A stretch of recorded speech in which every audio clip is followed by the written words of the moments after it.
Bilisan ko lang. So we will make a movie review of the movie Lift. It stars Kevin Hart, si Ursula which is Tokyo sa Money Heist, si DeFaro o yung kumanap na Kingpin sa Daredevil and Echo. Tapos si Ramona, ay kalimutan ko na yung pangalan ng gumanap na Ramona.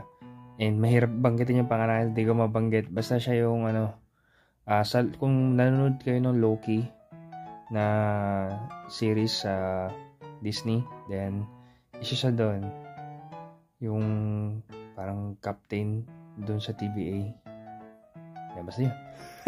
And yung ibang characteristic, first time ko lang sila makita. But it's a good film. And nitpick ko, may mga parts lang na parang hindi na kailangan ng montage. Pero they try to put it in. And yung may mga parts, but little nitpick lang, it's a good film. It's a different take sa acting ni Kevin Hart. Yun yung actually the reason ba't ko ginawa yung review, kasi first time ko siya makita na wala yung may mga mannerism siya, pero yung alam mo pag ginawa yung mannerism sa yun, mag-joke siya tapos wala yung ganun. It's just simply chill and plain serious heart, and it's a good film. He is also yung star doon sa film, and lahat sila actually, pero siya yung pinaka gem ng film.